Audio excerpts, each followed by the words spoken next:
Tonight, taking stock. I just want to help them with it, but it's impossible to do everything just like that, eh? The latest from Pimicikamak Cree Nation as officials begin surveying the damage following a days-long power outage.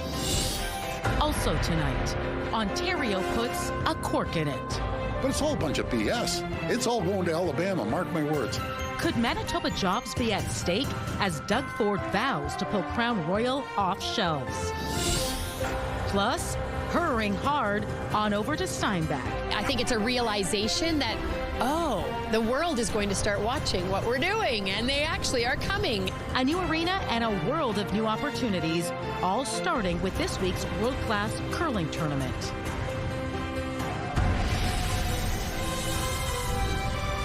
CTV News. Live from downtown Winnipeg with Marilee Caruso. Good evening. Thanks for joining us.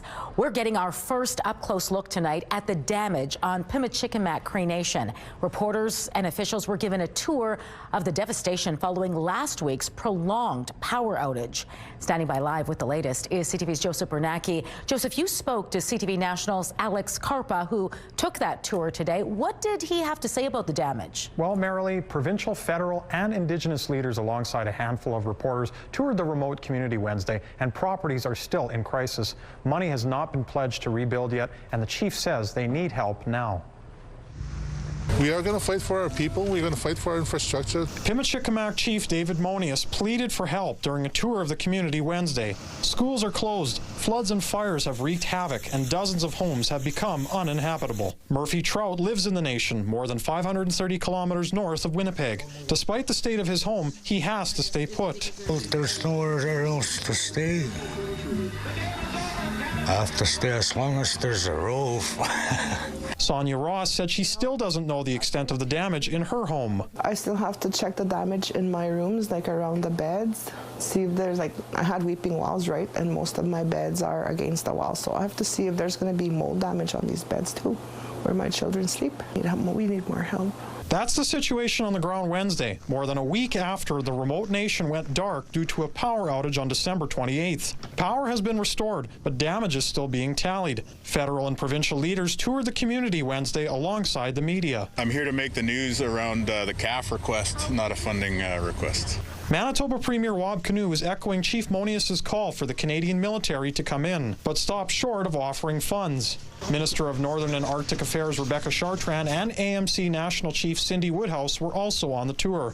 Thousands of people are evacuated and there's no timeline for their return. Now the community needs plumbers and other service people to fix broken pipes and overflowing sewage. Plumber Randy Spence says it will take time. I've been working for 40 years for the community, and I just want to help them live it, but it's impossible to do everything just like that, eh? Chief Monius says the nation needs help now. This is our home. This is our land.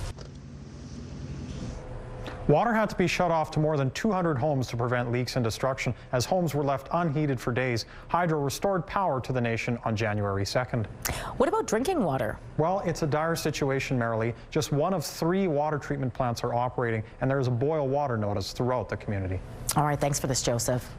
Former City of Winnipeg CAO Phil Schiegel has paid his $1.1 million court-ordered judgment to the city in relation to the police headquarters scandal. It's good news for the people of Winnipeg. We fought this in court because we believe the people needed to be paid back, and plain and simple. It comes after a civil court judge ruled Schiegel accepted a $327,000 bribe from a contractor. Meantime, Caspian Construction and several other defendants were ordered to pay $21.5 million. That number was set to increase every year it wasn't paid and will total $28 million if not paid by March. A city spokesperson says so far, just $500,000 has been collected. The project to convert the old Canada Post building ran some $79 million over budget by the time it was completed in 2016. There was an RCMP investigation, and in 2019, the prosecution service decided not to lay charges, citing an unlikelihood of a conviction. A moment ago, since the police headquarters matter, we have made change at the City of Winnipeg. We've implemented recommendations of external audits. We've hired a chief construction officer to provide better oversight of our major projects and to provide better information to councillors as well. And so a lot has changed since the days of Phil Schiegel. An inquiry into the matter is set to get underway February 10th. Questions tonight about how a move to yank Crown Royal from Ontario liquor shelves could impact our province. Ontario Premier Doug Ford is moving ahead with a plan to pull the iconic whiskey from LCBOs because a bottling facility is relocating to the U.S. And that has some concern about what it could mean for the plant in Gimli where Crown Royal is made. To explain, CTV's Jeff Keel joins us now live. So, Jeff, what are people saying about this tonight? The local MLA and his leader have written a letter to Premier Ford urging him to keep Crown Royal for sale in that province, and the Manitoba Chambers of Commerce worries this will have a negative impact here. There are concerns about how Ontario's decision to pull a popular whiskey from liquor stores could impact Manitoba. If you have your #1 customer spending hundreds of millions of dollars, why would you try to hurt that customer? On Monday, Premier Doug Ford said he will be removing Crown Royal from the LCBO's listings. This after Diageo, the company that makes the whiskey, announced last year they were shutting down an Ontario bottling plant and moving it to the U.S. And now there are questions as to what this means for this province. Ontario is one of the largest buyers of alcohol on the planet, and the Diageo plant in Gimli, which produces Crown Royal, employs dozens of people. Decisions like this by Premier Ford I would say it's jeopardizing livelihoods in the Interlake. Derek Johnson, the local PC MLA, says he and party leader Abi Khan have written a letter to Doug Ford asking him to reverse course. Johnson says the Gimli plant spurs a lot of spin-off jobs too, including for rye producers. Like they all hire people to help them for harvest, and it's important that we ensure that those jobs remain here in Interlake Gimli. The union representing workers at the Gimli plant says they want to remind Ford if you buy Crown Royal, you're supporting Manitoba jobs. Diageo hasn't informed us about any job losses at the Manitoba plant, but if cutbacks were proposed, the union would fight back. The Manitoba Chambers of Commerce believes this will have a negative impact and is encouraging Premier Wab Kinew to speak with Ford. My good friend Wab Kinew, I love the guy, by the way. They're doing a little production there in Quebec too, but it's all a bunch of BS. It's all going to Alabama, mark my words. CTV News reached out to the province for comment and did not hear back. We also reached out to Diageo and have not heard back either. All right, thanks for this, Jeff.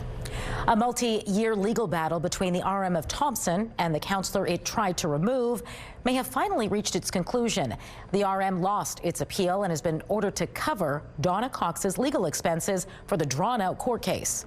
It all began back in 2023 when the rookie councillor was ordered to resign for missing 3 committee meetings. But Cox refused, arguing council changed the time of those meetings from the evening to the morning, knowing she would not be able to attend. A judge ultimately agreed and ruled Cox could retain her seat and was entitled to 95% of the legal fees she racked up fighting the attempt to remove her. Those fees totaled more than $45,000. The RM appealed the decision, but that appeal was dismissed yesterday. In a brief statement, Reeve Brian Callum says in part, quote, "Of course, we are disappointed and confused with the decision. The appeal was about the Municipal Act. All municipalities must follow it. The decision says the Act is open to a liberal interpretation, which is not stated in the Act." And the RM itself also issued a statement which reads in part, quote, "Council recognizes the legal process resulted in a financial cost to the municipality. Those costs are not taken lightly. However, at the time decisions were made, Council acted in good faith and in a manner it believed was in the best interests of the municipality as a whole based on the information and advice available." All right, let's check in with Colleen Brady now and get a first look at your Skywatch evening forecast. Another nice mild night out there, at least it was for the most part of today. It still is. Nothing's changed that way. Boy, oh boy, you couldn't be blamed, Marilee, for double checking if it was in fact early January in southern Manitoba. Soaring temperatures in a lot of places. McCreary, Manitoba, the warmest place in the province, almost reaching the freezing mark, -0.4, the highest temperature there. Here in Winnipeg, we got to -2 at the Forks. Was it record-breaking? Well, I will show you that in the Almanac coming up. But the CTV Live Eye is brought to you by Bathfitter, exclusive home of the PermaFit solution right now in Winnipeg. It is -7 degrees. With the wind chill, it feels like -11, courtesy of those light winds coming out of the south-southeast at 9 kilometers an hour. The pressure is rising, and the humidity right now, Marilee, is 90%. Thanks, Colleen. Some positive year-end numbers from Winnipeg Police. There was a stark drop in homicides in 2025. According to preliminary data, there were 21 homicides in our city last year. That's far below the 41 reported a year earlier and nearly half the 5-year average. A police spokesperson says as of November, homicide detectives had a clearance rate of 84% for 2025, meaning they had solved 16 of the then 19 homicides.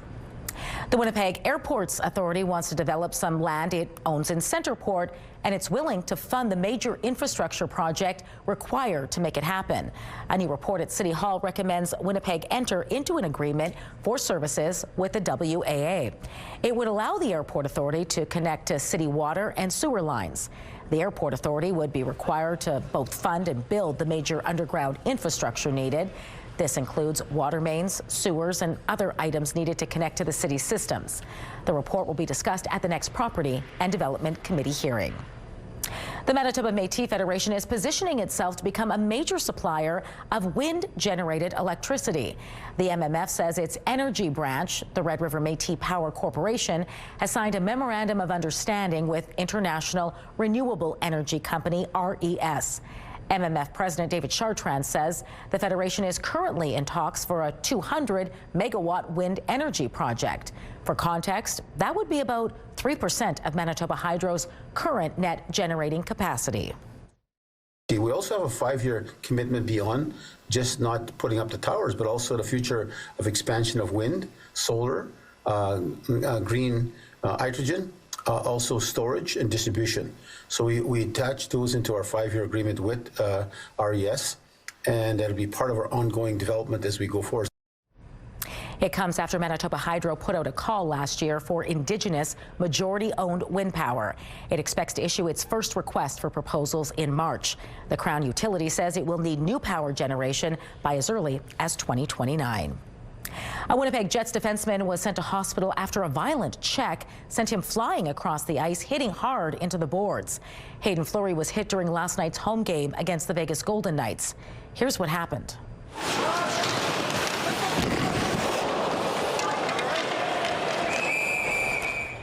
As you just saw, Fleury was able to reposition himself immediately afterwards. He was carried off the ice on a stretcher and taken to hospital by ambulance.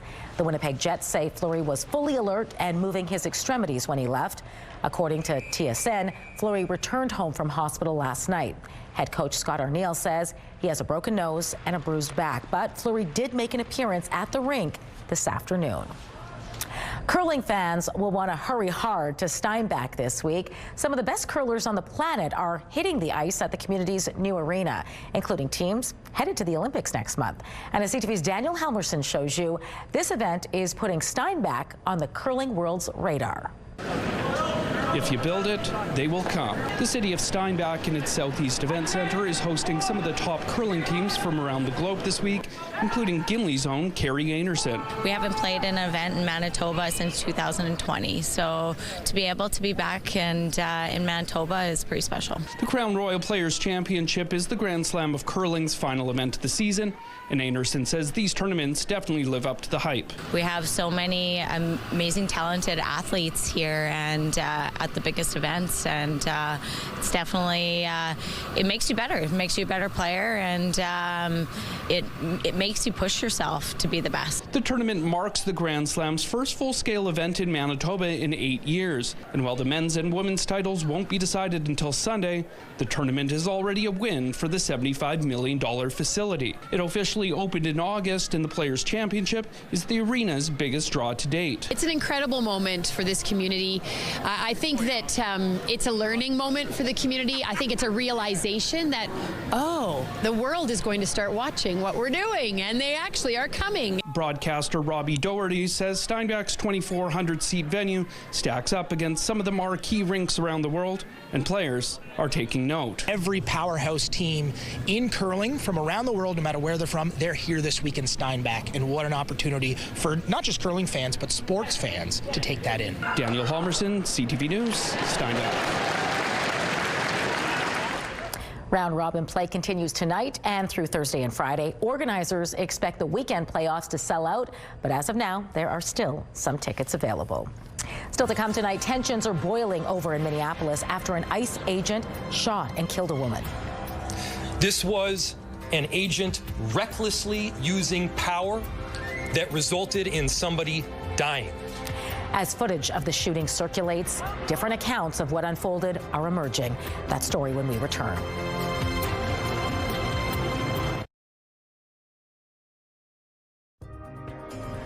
Economists from accounting firm Deloitte are predicting modest growth for our province's GDP in 2026. In the company's winter economic outlook, Deloitte says trade uncertainty is being felt across Manitoba's economy. It points to a slowdown in hiring in the trucking industry as export activity weakens. In 2025, household spending held up in our province. However, Deloitte believes a rising unemployment rate will weigh on spending this year. In the year ahead, Manitoba's GDP is projected to reach 1.4%. Turning to the markets now, crude oil lost $1. The Canadian dollar dropped 0.2 cents. Gold fell $33. The TSX is down 271 points. The Dow Jones lost 466 points, while the Nasdaq added 37 points. Tensions are high in Minneapolis tonight, where a woman was fatally shot by an ICE agent.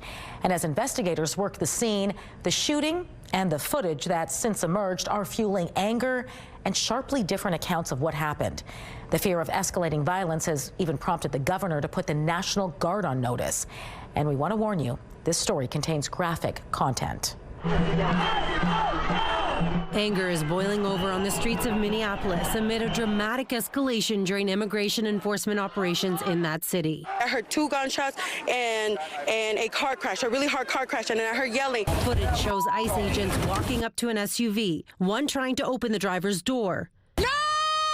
When the vehicle pulls forward, another agent fires the fatal shots, killing a 37-year-old woman. The one guy said that they reached for her door handle and then she took off and then he shot her through the windshield and shot her in the face. Homeland Security Secretary Kristi Noem described the incident as an act of domestic terrorism carried out against ICE officers. What happened was our ICE officers were out in an enforcement action.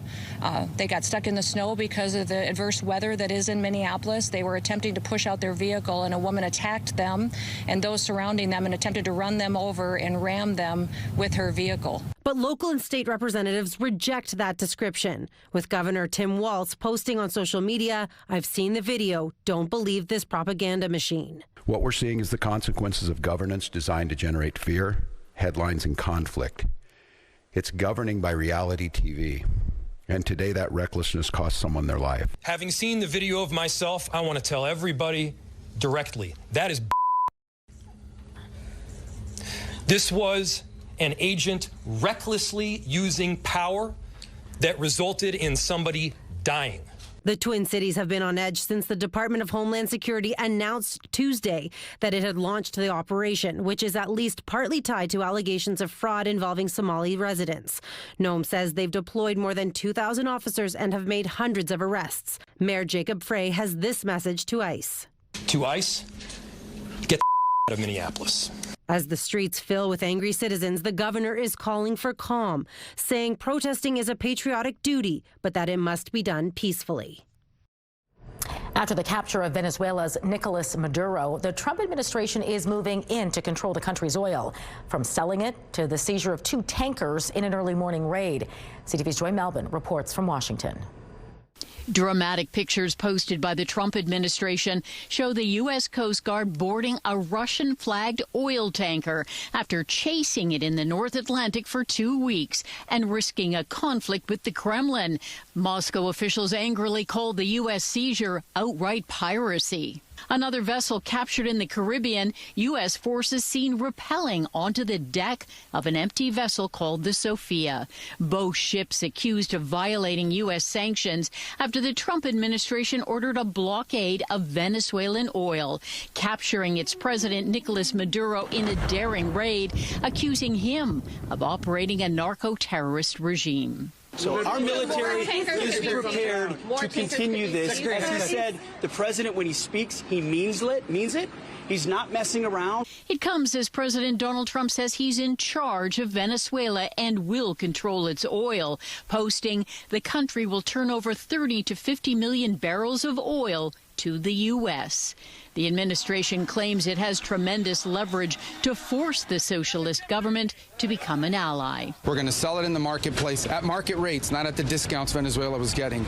That money will then be handled in such a way that we will control how it is dispersed in a way that benefits the Venezuelan people, not corruption, not the regime. After a classified briefing, several lawmakers are critical of Trump's attempt to reshape the world order. This is an insane plan. They are talking about stealing the Venezuelan oil at gunpoint. I am totally dissatisfied about their answers of going into other countries. The Trump administration intends to oversee the sale of Venezuela's oil indefinitely, as President Trump plans to meet with major U.S. oil executives Friday about restarting drilling in Venezuela. Joy Malvin, CTV News, Washington. The Trump administration's national security strategy to dominate the Western Hemisphere may include plans to take over the Danish territory of Greenland. And after what happened in Venezuela, Greenlanders no longer consider Trump's words as empty threats.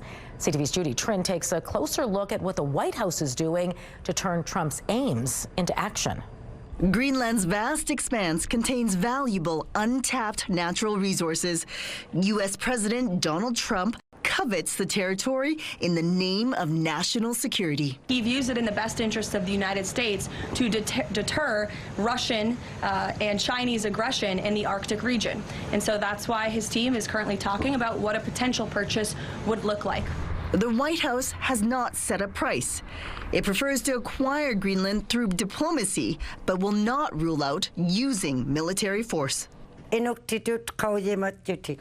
Greenlanders like Inuit activist Aju Peter fear Trump will attack her birthplace like he did in Venezuela. It startled me. Some time ago, I didn't take it seriously, but now seeing what the President of the United States can do, it's a real threat. The semi-autonomous Danish territory is home to 56,000 people protected by NATO. If the Americans attack or try to annex Greenland, Denmark will have to invoke Article 5 in NATO that says that NATO countries have to come and help us against that attack. The Americans would, of course, veto that, and then NATO would be finished. Greenland shares a border with Canada on Hans Island in the Arctic Ocean. Now both have faced American threats of annexation. We stand with Denmark, we stand with Greenland. Our closest partnership is with the United States, and we'll work with everybody to make sure that we move forward together. The Prime Minister says Canadian forces can protect the Arctic from Russian and Chinese threats. What the military alliance can't do is protect member nations from an ally. Judy Trin, CTV News, Ottawa. Liberal MP and former Deputy Prime Minister Chrystia Freeland says she will step down from Parliament this week. Freeland plans to vacate her seat on Friday. She announced her pending resignation earlier this week to take on a new economic advisory role in Ukraine. Freeland also stepped down from her role as Canada's special representative for the reconstruction of Ukraine. Prime Minister Mark Carney is headed to China next week. The Prime Minister's office says Carney will be there for 5 days of talks on issues ranging from trade and energy to international security. The two countries are looking to restore stronger relations after years of tensions. That we want to do a complete pivot from our newly erratic trading partner in the U.S. to our even more erratic trading partner in China. We've been faced with tariffs and other challenges on canola, seafood, pork, and these things happen overnight with China, and our sectors that are really invested in trade with China have really been suffering. Canola, 67% of their trade is in China. They've put too many eggs in that basket. This will mark the first visit to China by a Canadian Prime Minister since 2017. The U.S. has issued new dietary guidelines. It calls on Americans to consume more protein and full-fat dairy and scale back on added sugars and ultra-processed foods. the most significant reset of federal nutrition policy in history. Today, our government declares war on added sugar. The new guidelines were announced by Secretary of Health Robert F. Kennedy Jr. They include a revised version of the food pyramid with less emphasis on whole grains. Reaction from experts is mixed. While many support cutting back on processed foods and sugars, some are concerned about the push towards red meats and full-fat dairy. A powerful winter storm is disrupting travel across Europe. I love the snow, but not now. It's a mess there with the trains, with the planes, with the buses, so we don't know. Hundreds of flights were canceled or delayed, stranding thousands of passengers at some of Europe's busiest airports. At least 6 deaths have been blamed on the storm. That storm, by the way, is now moving into the UK. Millions of Orthodox Christians around the world are celebrating Christmas today. In Georgia, people marched in a traditional charity procession. Every year on Christmas Day, participants walk through the city collecting donations for orphan children. The event concludes with prayers at a cathedral. The event dates back centuries when worshipers would collect donations for those in need. Coming up, the top 15 most in-demand jobs for 2026. They're really focused on human connection and front-facing relationship building. Plus, we take a look at how AI is impacting the workforce. That's all coming up. And these mild temperatures will just keep on coming for the next several days. -8 is our high on Friday. Now, keep in mind, the normal high for this time of year is -13. So a handful of degrees ahead of the game there. Now, we drop to -12 Friday night and then basically hold steady on Saturday at -11. And it will be a cloudier day.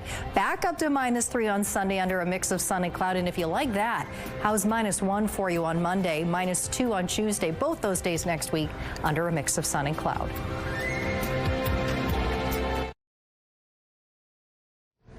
A Canadian recruiting company has released a list of the top 15 most in-demand jobs for 2026.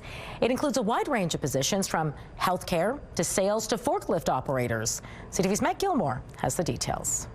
A new year and fresh prospects for young Canadians looking to enter the workforce. Well, they're actually frontline operational roles, a lot of them, and they're really focused on human connection and front-facing relationship building. According to Randstad, the top 5 jobs companies will be looking to fill in 2026 are sales associate, administrative assistant, customer service representative, accounting technician, and receptionist.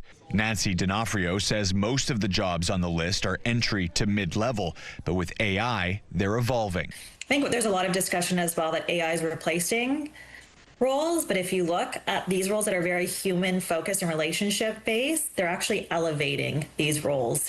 Healthcare is another area where D'Onofrio says there will be job opportunities in 2026. Nurses, pharmacy technicians, and dental assistants are also in the top 15 most in-demand jobs. We're obviously seeing a huge shortage in healthcare because there's a lot of retirements that are happening as well. Perhaps most surprisingly, forklift operator has squeezed into the top 15 this year. D'Onofrio says that's due to the rise of e-commerce and demand on supply chains. Going forward, she expects even more opportunities in logistics and construction. By like 2027, there's going to be a shortage of 172,000 workers. Most of the jobs on the list pay an average of between $50,000 and $70,000 per year. Economist Moshe Lander says that's a decent starting point for young Canadians, but still low compared to Canada's cost of living. Is that going to get you an affordable cost of living? And most Canadians at $50,000 to $60,000 are going to say, no, it won't. That's why he says it's important to look for jobs with opportunities for growth. If it's merely something to pass the time between 9 and 5, Monday to Friday, it's going to be really hard to get those above inflation wages because your productivity is just going to stagger. Food for thought for the many young Canadians preparing to enter the job market, nervous about their chances of getting ahead. Matt Gilmore, CTV News.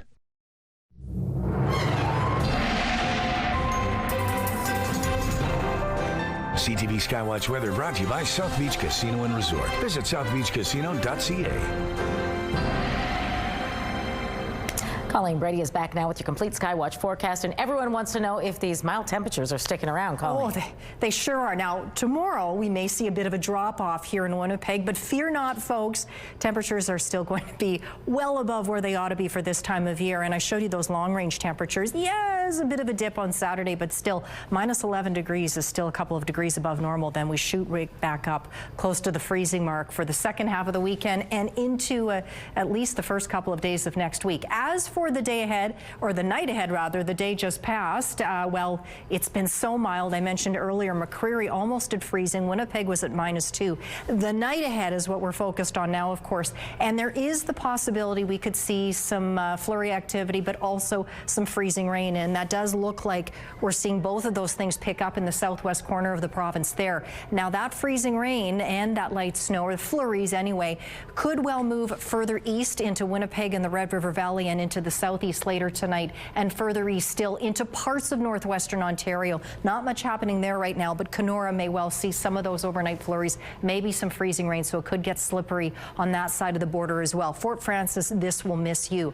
Now, as for the north tonight, there'll be some light snow reaching most regions, if not this evening in the overnight hours, and we're not talking significant amounts.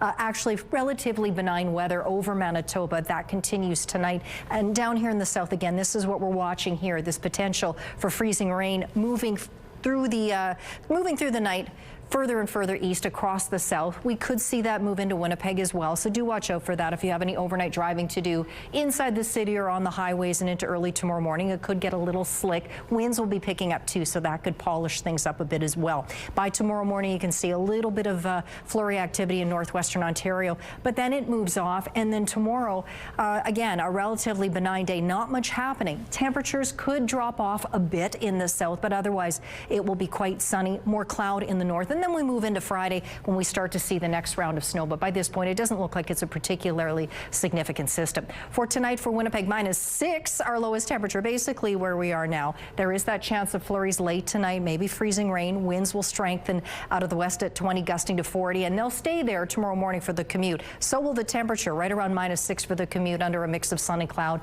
The temperature falls to around -9 late in the afternoon under a mostly sunny sky. Once we hit around 2, 3 in the afternoon, though, these west winds are going to ease up considerably. Up into the northeast tonight, some light snow expected all around the region. Churchill will see temperatures rising to -19. Gillam, Island Lake, snow there. Light snow expected to arrive overnight or before morning in Thompson and continue tomorrow with a high of -14. In the northwest tonight, light snow for Lynn Lake and Norway House. Norway House, it gets to you overnight. -15 is your low. More snow there tomorrow and a high of -12. Flin Flon, OCN, and the Paul will be cloudy.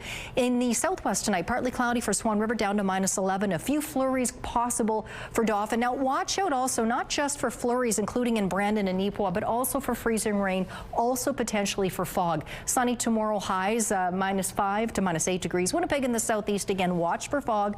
Likely to the east of the city. Could pick up around Winnipeg as well.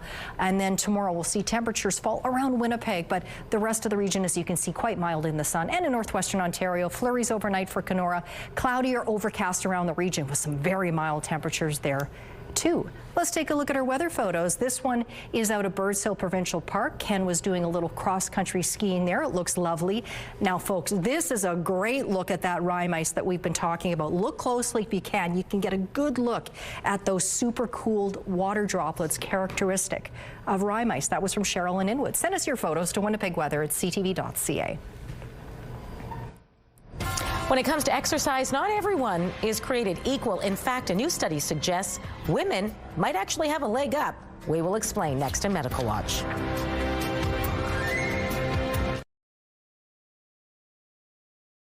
As Manitoba prepares to open its first supervised consumption site, new research shows similar sites in Toronto were generally not tied to increases in local crime. Dimitra Pangiatoglou was part of the research team at Montreal's McGill University behind that study and joins us now to talk more about its findings. Dimitra, good to speak with you. Thank you for having me. You know, there is a lot of concern that these sites actually attract criminal activity. Based on your findings, is that just a myth? Well, I don't want to use the word myth because I think it glosses over people's real experiences. But overall, when we looked at 9 sites, we didn't see consistent evidence of an increase in crime. In fact, for most indicators that we looked at, we see a decline over time, which I think is good news. But I do want to point out that there's some nuance across outcomes.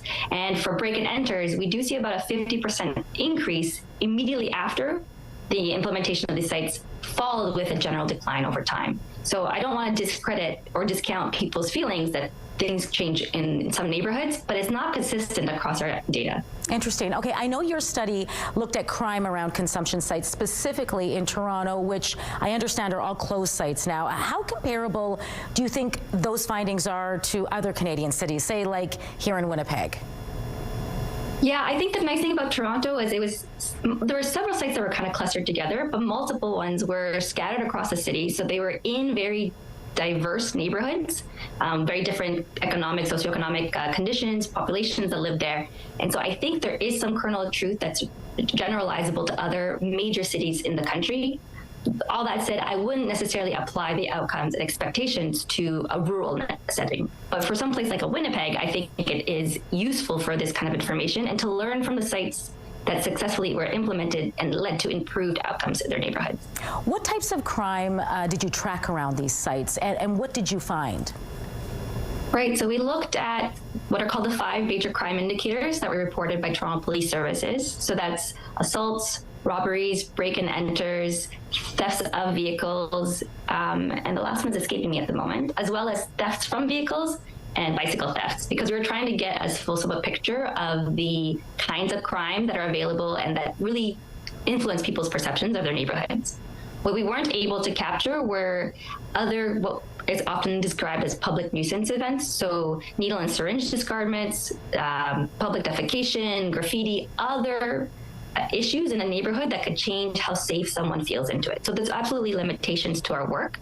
But we found, generally speaking, with the exception of break and enters, as I mentioned, that across the board, we don't see persistent increase in crime when we would have expected it. Because that's what really we went into looking to see. We assumed that over time there could be corrections and that crime would go down, but we had initially expected to see a spike based on everything that we've been hearing up until then. Yeah, as you know, backlash against these sites has been, growing, especially as of late. We've seen closures of the sites in Ontario, Alberta. Here in Winnipeg, there's a lot of concern and debate over where a proposed site should go. What do you say to those who, say they just don't want these sites in their neighborhood? Yeah, I can completely appreciate and understand where they're coming from. I have small children myself, so I understand the desire to keep them as safe as possible. I can also say, as someone who lives in a very urban part of Montreal, that the issues of poverty, homelessness, addiction don't just disappear because a site's not there. You still see them on the street. My hope is that work like this encourages people to stay curious about what could be working and to collaborate with communities so that there is public support, because I believe that that is the only way to have a sustainable approach. If we can't get public buy-in and we can't appreciate their concerns and meet them halfway, that something like this can't be sustainable in the long run. Information is always good. Dimitra, thank you for giving us some insight into this tonight. It was great speaking with you. Thank you for having me.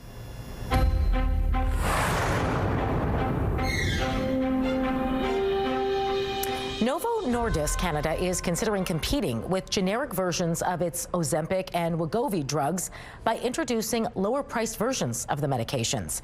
Health Canada approved the company's submissions on December 22nd. Experts say the generic drugs are unlikely to be approved for at least a few months. The agency says evaluating the drugs is a complex process because Novo Nordisk's products were developed using biological processes, while the generic versions are made using chemical means. Meantime, south of the border, obesity rates are at their lowest point in more than 15 years. But new research shows diabetes rates in the U.S. are now at record highs. In a new study by JAMA, researchers say the drop in obesity may be linked to the rise of GLP-1 drugs like Ozempic and Wegovy.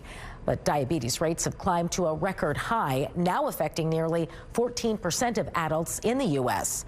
Experts say GLP-1s are powerful medications, but healthy habits like diet and exercise still matter in decreasing your risk for diabetes. A study in Nature Cardiovascular Research finds women may gain more heart health benefits from exercise than men. Women who exercised about 4 hours a week lowered their risk of coronary heart disease by 30%, while men needed about 8 hours to match that benefit. Even among people already living with heart disease, women who met the recommended 2.5 hours of weekly exercise had a threefold lower risk of death compared to men. Overall, the more time participants spent being active, the lower their risk of heart disease and death. Medical Watch is brought to you by Manukin Koster Denture Clinic. There's something that's right here. Tracing their roots across North America and back through the ages. Still ahead, a Made in Manitoba documentary looking at the Vikings' influence on the Americas. Spotlight is next.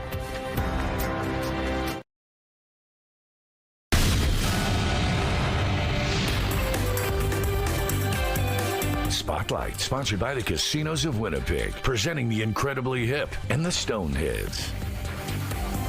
This weekend will be a great time to head on over to Assiniboine Park. It's hosting a winter celebration this weekend that will be filled with all sorts of free family-friendly activities, and that includes an outdoor movie. How did you get in the forest? The mist parted for us. Impossible. Hopefully you won't feel too frozen while watching the movie Frozen 2 at the park. That will be played on Saturday at 3 p.m. Before that, there will also be horse-drawn sleigh rides available starting at noon. On Sunday, the park will have teepee storytelling and then an outdoor screening of Happy Feet at 3 p.m. Now, this is in addition to a large variety of winter activities available, including skating, skiing, ice bikes, and guided snowshoe tours. You can head over to Assiniboine Park's website for a detailed schedule of events. In many ways, Icelandic history and culture is interwoven with Manitoba's own history. And now a locally produced documentary series is tracing the history of the Vikings and their exploration of the New World. Our people were here, but how did they exist here? Where did they come from? Maybe the stories and the history books weren't quite accurate.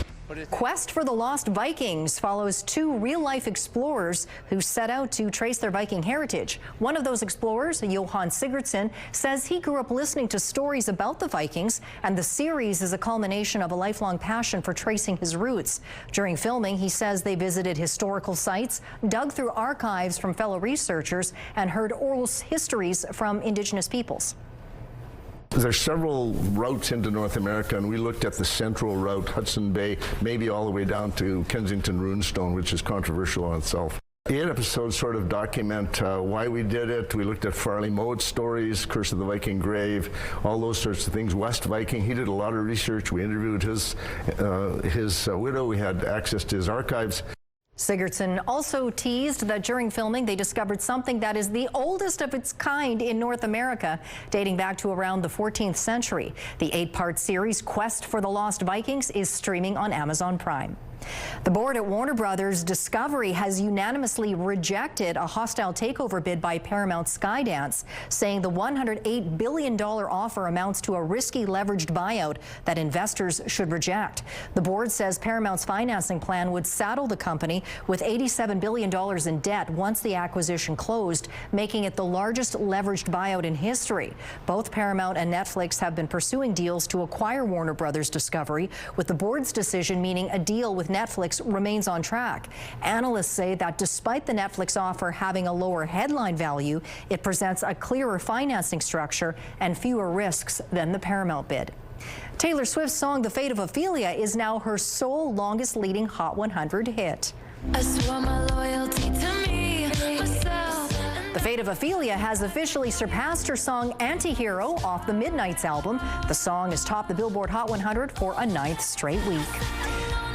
Your primetime lineup starts at 7 with the 2-hour season premiere of The Masked Singer, followed by Shark Tank at 9. Shifting Gears wraps things up at 10. It's all right here tonight on CTV. No stairs, no problem. Where in the world this thrill seeker decided to take the plunge of a lifetime? That's next.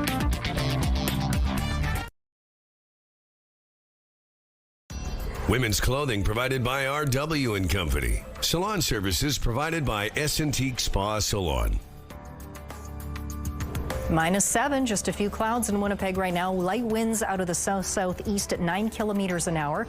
Makes the wind chill feel a touch colder, around -11. Now, -2 is the highest temperature today at the Forks, -3 at the airport. Was it record-breaking? Not even in the close but no cigar category. 2003, it was 6.1 degrees on this day. Tonight, -6, pretty much is where we'll stay steady throughout the night. There is that chance of flurries or freezing rain overnight. Mostly sunny Thursday. We could see the temperature fall to -9 in the afternoon. Mild temperatures continue Friday. A little bit of a dip on Saturday, but look at that nice rebound by Sunday.